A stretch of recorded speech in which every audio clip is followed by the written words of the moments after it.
자, 12번. 여기서 이제 NSN. 여기서 제일 먼저 해야 되는 거는 여기 조그만 원의 반지름을 구해서 원의 넓이를 구한 다음에 이거를 곱하기 파이 r 제곱이죠. 곱하기 n개. 이렇게 한 게 SN이다 라는 이제 계획을 세우고 이 조그만 원의 반지름을 어떻게 구할 것인가를 먼저 첫 번째로 이제 하시면 되겠습니다. 그림을 좀 확대해서 볼게요. 자, 여기는 이 그림에서 조그만 원의 반지름은 여기로 접점 쪽으로 해볼게요. 여기에 이제 반지름인데 여기에서 보조선 하나를 좀 찾아봅시다. 어떤 보조선이 필요하냐면 항상 원이 두 개가 이제 접하고 있는데 큰 원에 조그만 원이 이렇게 내접하고 있지. 자, 이럴 때는 원의 중심과 중심을 이렇게 연결하는 보조선이 필수입니다. 자, 그렇다면 선 하나를 더 그어볼게요. 여기는 접점에서 원의 중심까지 이렇게 선을 그으면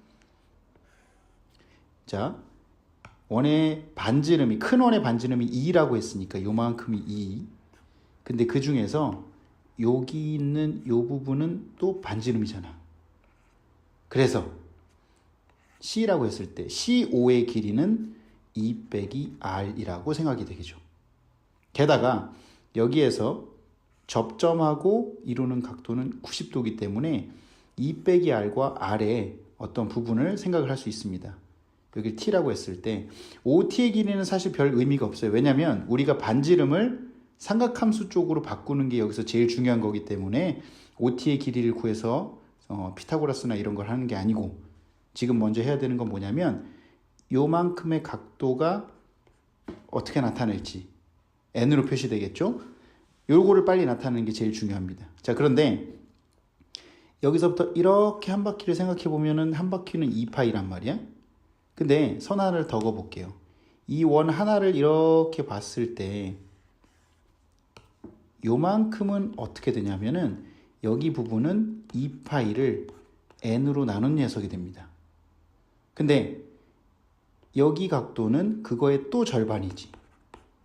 그래서 여기 직각삼각형 요만큼에서 이 각도는 n분의 파이가 됩니다. 자, 그래서 요만큼 각이 n분의 파이라는 것을 이용해서 우리가 삼각함수로 얘네들을 바꿀 수가 있는데 2 빼기 r분의 r이 바로 sin n분의 파이가 된다는 거죠. 우리가 여기서 중요한 거는 r을 삼각함수로 표시하는 게 중요하기 때문에 여기는 2 빼기 r을 이쪽으로 이항을 해볼게요. 자, 그래서 여기도 전개를 해야 됩니다.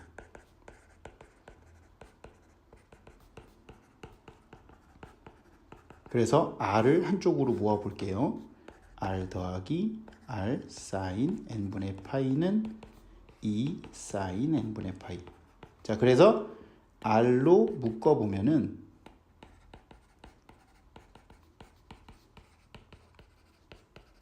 이렇게 되겠죠? 그 최종적인 r이 1 플러스 sin n분의 파이분의 2 sin n분의 파이로 정리가 된다는 겁니다. 자, 요걸 이용해서 이 조그마한 원의 반지름 요만큼 r은 1 플러스 sin n분의 파이분의 2 sin n분의 파이가 됩니다. 자, 그러면 우리가 계획한 걸 한번 해볼게요. 자, 여기서 SN을 계산을 해보면 파이 R 제곱 조그만한 원의 넓이를 구한 다음에 그게 n개가 있잖아요. 그래서 곱하기 n까지 해서 SN을 만듭니다.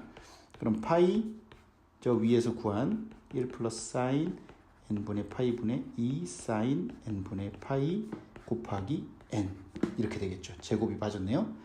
자, 요게 SN인데 우리가 원하는 극한 n 곱하기 SN의 리미트 무한대 값을 원하는 거니까 자, 여기에서 한번 계산을 해보겠습니다. 자, 요 값은 NSN을 해서 무한대로 보낼 거예요. 자, 그러면 여기다가 이제 요 SN을 여기다가 이제 끌어내면은 파이 n이 제곱되겠죠. 그리고 이 제곱은 풀지 않아도 괜찮아요. 어차피 이 안에서 극한을 정리할 것이기 때문에 굳이 제곱을 풀 필요가 없습니다. 여기는 n제곱을 제곱 안으로 넣어 보겠습니다. 자, 그러면 n이 무한대로 갈 때 파이만 남고 n은 요 안쪽으로 이렇게 들어갈 수 있겠지? 2 사인 n분의 파이의 제곱. 자, 그런데 우리가 배웠던 삼각함수의 극한은 이런 거죠. 리미트 세타가 0으로 갈 때 세타분의 사인 세타가 1로 간다. 이런 이제 극한 공식이 기억나지? 다시 말하면 0으로 가는 극한은 많이 했는데 무한대로 가는 극한은 조금 익숙하지 않다는 거죠. 그래서 여기에서 치환을 좀 할 건데 n분의 1을 세타라는 걸로 한번 치환을 해볼게요. 자, 그렇게 되면 n이 무한대로 가는 극한이 세타는 0으로 가는 극한으로 바뀝니다. 자, 요걸 이용해서 식을 다시 써볼게요. 세타는 0으로 가게 되고 파이는 그대로 상수니까 여기 있는 n은 세타분의 1이 되고 1 플러스 사인 파이 세타가 되고요. n분의 1만 세타로 바뀌었지? 그 다음에 2 곱하기 사인 역시 파이 세타의 제곱이 됩니다. 여기서 극한이 어디에서 이제 생기는지 보세요. 세타와 요 녀석 간에 생깁니다. 자리 배치를 조금 바꿔서 세타가 0으로 갈 때 파이 세타분의 사인 파이 세타 그리고 나머지를 그대로 써줄게요. 이렇게 되겠지? 자, 우리가 배운 대로 생각하면 여기랑 여기가 똑같아야 1이 되는 거니까 파이 세타에 맞춰서 여기다 파이를 하나 곱해주고 여기다 똑같이 곱해주겠습니다. 원래 없던 거니까. 자, 그러면 세타가 0으로 갈 때 여기 있는 이 친구는 1로 가까이 갈 거고 여기 있는 이 친구는 0으로 가겠죠. 그래서 나와 있는 값을 계산해주면 파이 곱하기 1이 됐죠. 여기서는 이제 1 곱하기 1분의 2파이의 제곱. 그래서 최종적인 정답은 2파이의 제곱해서 4파이 세제곱이 정답이 됩니다.